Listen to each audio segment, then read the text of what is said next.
নমস্কার বন্ধুরা, কেমন আছেন? শিলার যৌথ পরিবার থেকে চলে এসেছি।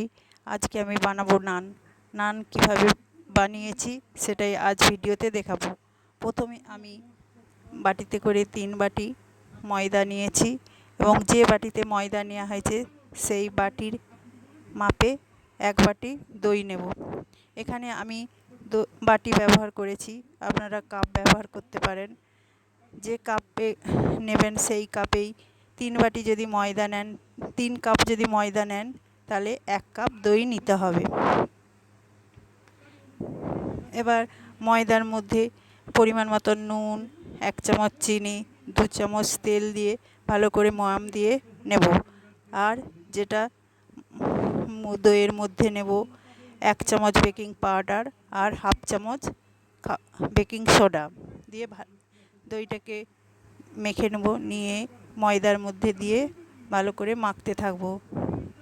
এদিকে আমি গরম জল ফ্লাক্সে করে রেখেছিলাম, সেই গরম জল অল্প অল্প করে দিয়ে ময়দাটাকে মাখতে থাকবো। মেখে একটা ডো তৈরি করব।